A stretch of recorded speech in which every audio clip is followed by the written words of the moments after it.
Mr. Goat said for quarterfinals, I've got to make a little appearance at least.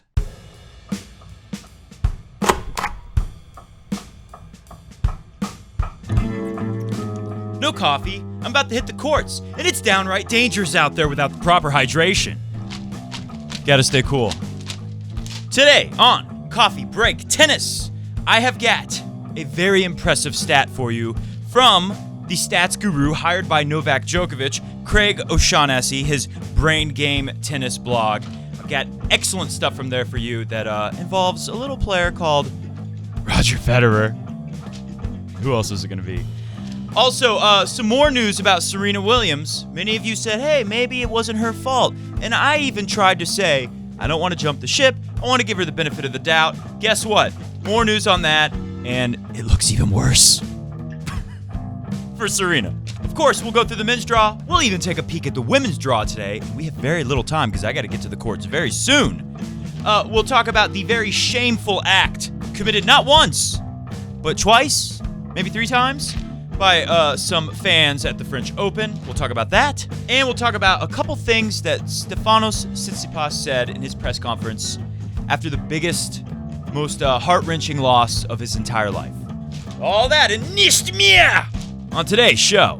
Heute show. Dieser show. This show. Welcome to Coffee Break Tennis. Not a lot of coffee this week, huh?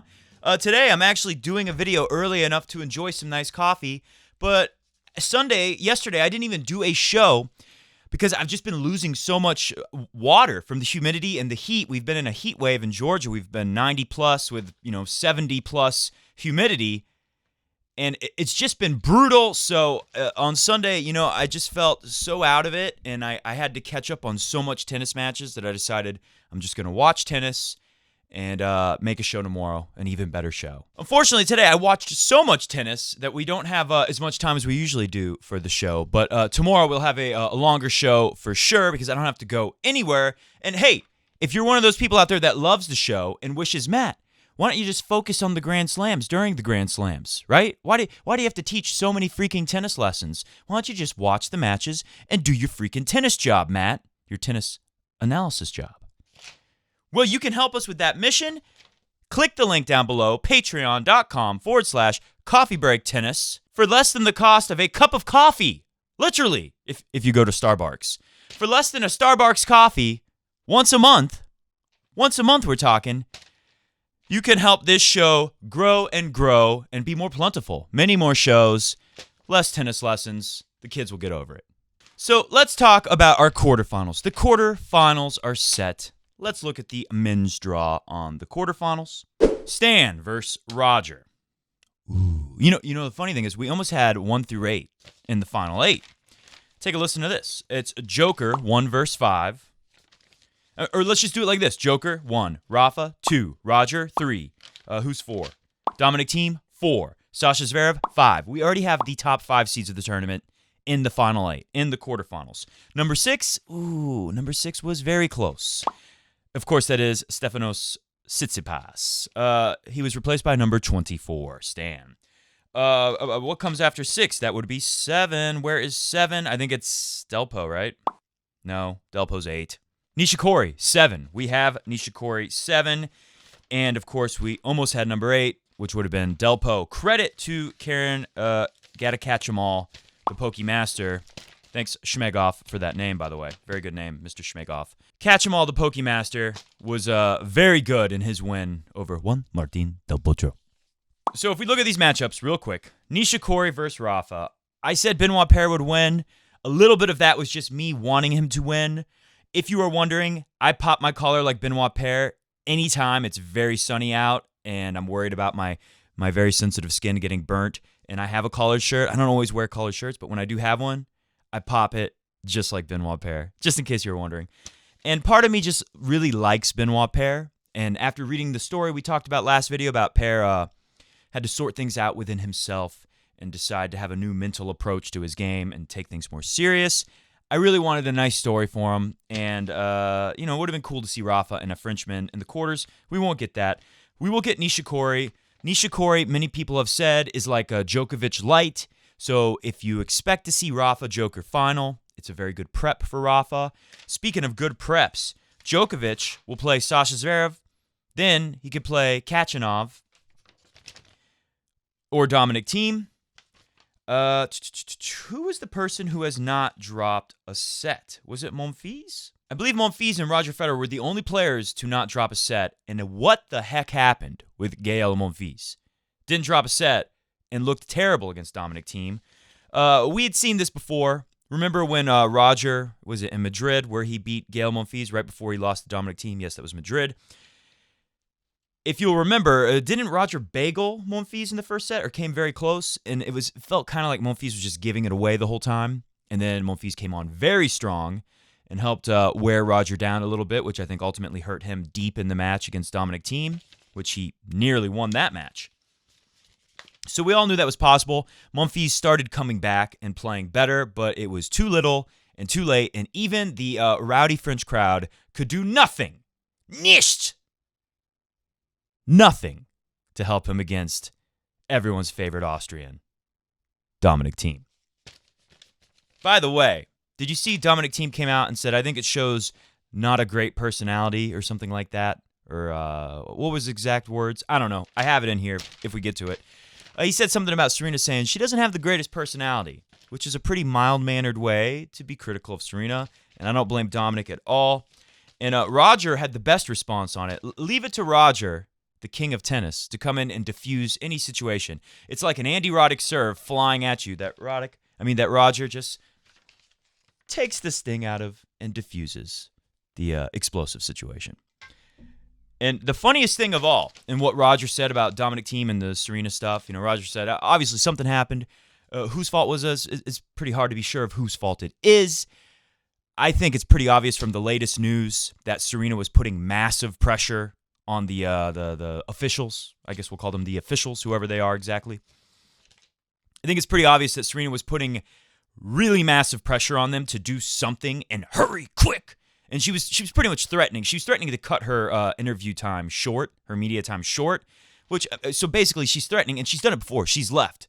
She's left despite being fined for leaving without talking to the media. She's done it before. She's basically threatening him to, if you don't figure out something soon, I'm out of here. And yeah, she said it was rude to kick out Dominic Thiem. That kind of adds insult to injury. Oh, that's very rich of you, Serena, to point out how rude it was after you basically set the place on fire, demanding that we do something immediately. To be fair, though, Peter Tennis Freeman did watch her press conference, and he told me, Matt, she wasn't so bad in the press conference in that quote you quoted her on, because I just read it. I didn't watch it. He said that that question was kind of a dumb question that somebody, which happens very frequently in the press room, some media person asked Serena a kind of a dumb question that, probably she took a little bit the wrong way, and she said, I would have said they were a liar. Again, I don't think the choice of she shouldn't use the word liar anymore just because it's bad optics at this point for her. But Pete said it really wasn't that bad if you actually listen to it, so I wanted to put that slight caveat out there. Back to the matchups. Stan versus Roger. Oh, I'm sorry, I can't leave this out. So Roger, excuse me, let me fix my eyebrows really quick. And fix my pants like Rafa. So Roger basically revealed that he thinks Dominic Thiem's accent is funny, even when Dominic is speaking German, which just gives me a massive green light and tells me that Dominic, well, we already know Dominic's a fan of the show. Roger's probably watching the show too. Comment below, Dominic or Roger, if you got time today. They love the voice. We all know it. Dominic knows it. Roger knows it. He kind of sounds like Arnold Schwarzenegger, whether he's speaking English or German. It's just more mild-mannered, toned-down Arnold Schwarzenegger. Oh, and I heard that Dominic may make time to call into the show pretty soon, so be on the lookout for that. Roger revealed it. It's funny. He laughed at it. He said it was hilarious the way Dominic Thiem said, "This is a joke." Stan versus Roger is coming very soon, but will it come? Pop up the weather report. This is massive. Do you see, first off, who knows if we'll get matches and how long they're going to take to complete. Good thing that Roger's first up and Stan. The weather is going to be much cooler for the rest of the week. One thing I noticed was Roger was moving back a little more, not taking the ball quite as early, and it was so hot. Don't get me wrong, Roger was using that hotness of the court. The conditions made the ball fly faster. Roger using it very effectively, using it very well with the serve and volley or just coming to the net at any point. And also I noticed Roger stepped back a little bit to let that ball drop a little more. You better believe if Roger had played Rafa on such conditions, even if Roger played great, it's highly unlikely he would have beat Rafa, unless Rafa had a horrible day. And Roger would have to have a great day. And even then, who knows? But with the rain and the weather coming way down, I don't have it on top of my head, but you can see it on the screen. And I want to say a lot of days, including the day where Roger and Rafa would theoretically play if we're so lucky to get a Federer match here, I think the high is about 70 degrees. That changes everything. Sure, it might hurt Roger a little bit not having the court speed that would aid him in beating Rafa, but it helps him much more. He'll take the trade in getting that stupid ball to bounce a little bit lower, or really a lot lower. That changes everything, and in my humble opinion, Roger has a chance to beat Rafa here. If he gets through Stan, which is going to be very difficult, don't get me wrong. But, as you saw from the thumbnail, we have a theme here. Nishikori, 5-set warrior, playing Rafa, who has dropped one set and been breezing through everyone. I don't see how Nishikori, even if Nishikori won every match in straight sets, we would say, oh, this looks like it could be a good match. But you never know, Rafa might destroy him. Now that we know Nishikori's got to feel a little tired, and especially the way Nishikori always gets injured all the time, I see zero chance for Nishikori to even win a set against Rafa. Stan, his first matchup, 4-set win, then a 3-set with a bagel over Christian Garin, then the 3 tiebreakers, which that's a little bit of a brutal match to play 3 tiebreakers in a row. It's mentally taxing. It's definitely physically taxing over Grigor Dimitrov. Of course, over a 5-hour-long match. One of the best matches we've seen in quite some time. The only match this year that really rivals the greatness of that match. The magnitude and, you got a guy coming up who's really trying hard to be the future of tennis, Tsitsipas, and actually believes it. I really honestly think Tsitsipas believes he has what it takes to be Grand Slam champion #1 and take out guys like even Rafa. You heard Tsitsipas said in one of his pressers that his goal is to win the tournament here, meaning he's going to beat Rafa and Roger and Stan and Rout. He fully believed he could do that. And when you see how much it hurt him afterwards, you really see. Sometimes these matches happen and these players don't recover for quite some time, and then sometimes they become even stronger. And I have a feeling Tsitsipas is one of those guys. If Tsitsipas would have got spanked here, I would have felt like it was a setback. But the way he was so close to winning and did so many things right, and the way Stan just had to come up with so much magic at the right moments, that 5th set, it's pretty incredible that Tsitsipas doesn't win. He couldn't have played much better, and the way it finishes on match point is pretty unbelievable too. If Stan doesn't hit a perfect shot, who knows if Stan still wins if he doesn't convert right there? How many more chances would Stan had to see a match point in that 5th set? I'm not worried about Tsitsipas. Anyways, back to, so Stan has the 5-hour-plus match. Roger hasn't dropped a set. Only person in the draw left who can say that. Roger, his match has been faster than everyone's, maybe Djokovic. I think they're pretty comparable. I don't know who's ahead right now, but they've spent the least amount of time on court, Djokovic and Federer. Like the thumbnail says, you got these well-rested guys who are playing great in the big 3, and then you got these guys who are worn the heck out. Let's look at the other side of the draw. Djokovic, obviously, has been making quick work of everyone. How are we doing on time? Holy shnikes! We have 5 minutes till I have to leave. This is amazing. Didn't realize I was talking so long. This is why the videos are so long all the time.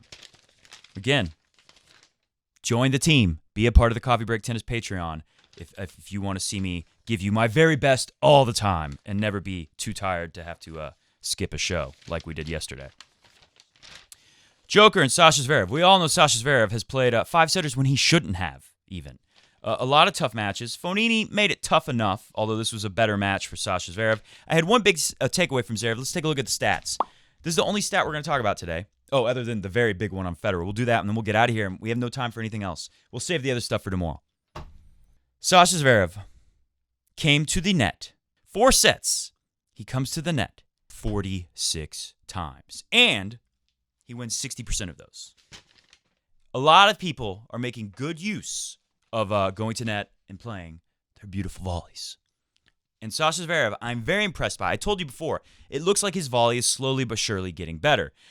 I feel like it's not, I was kind of joking when I said I have a better volley than Zverev, but it's not like his volley is much better than mine. But one thing I like here is that he's really getting better at sensing when it's time to go up and finish at the net, when it's really in your interest. I remember how I learned this, and when I first started doing it, what would always happen to me was I would hit a ball and then think, in the beginning, and I would think, you idiot, why didn't you go to net? That would have been the easiest put away ever, and this point would be over. And now you're way back playing defense again, and you're exhausted, and you're slugging out this match, and every time you have an opportunity to go up there and finish it, you're not taking it. What's wrong with you? Then I slowly graduated to a person who would start recognizing the opportunities to, this is my chance, go to net and just finish this, stop running left and right and hitting forehands and backhands. And what would happen was I would go too late. So then I would get passed with an angle because I didn't get on top of the net fast enough to shut down the angles, or I would just have to play volleys very low, and it's like, you idiot, you saw the opportunity and you hesitated, and then you got to the net way too late to do anything.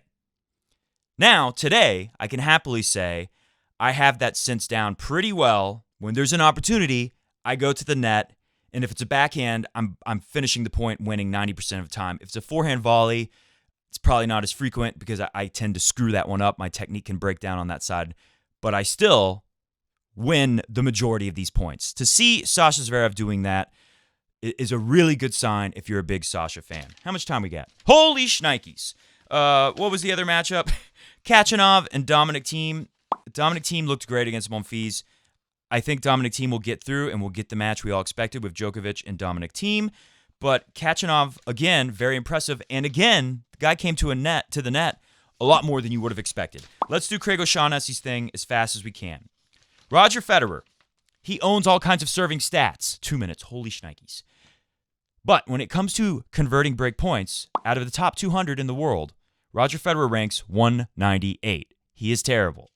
But Rafa is one of the best. I think he's the second best ever, all time. Yes. Winning 48.47, 48.5% of the time, Rafa converts on breakpoint opportunities. Roger, 40.46, so 8% less. Doesn't sound like a lot, but it's a lot at this level where the margin's so small. Here at the tournament, Roger is doing the best. Now he's at 48.6, which is higher by 0.13 than Rafa's all-time career number.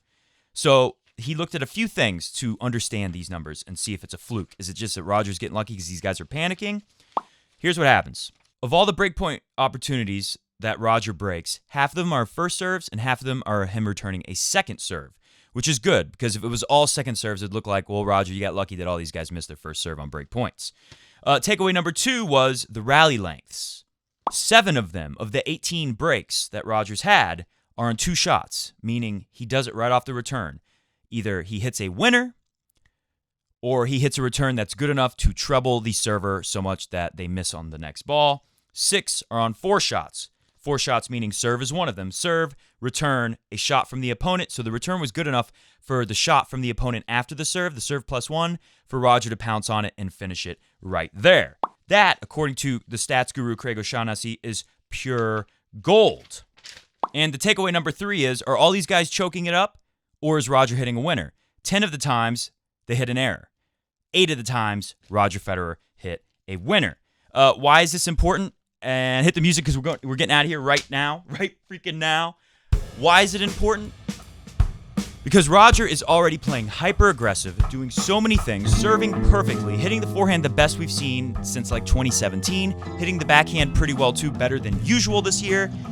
And now, one of the things that Roger has struggled with the most, this has been his biggest struggle throughout his entire career, he's doing better at it than even Rafa, who is the second best at it of all time. Thank you for watching the show. Sorry if you wanted more today. Check out the Patreon down below. And of course, this weekend, we'll have an exclusive show leading up to the final.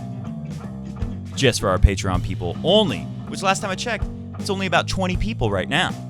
So only 20 people will get that show. Unless you help the team grow and grow and grow.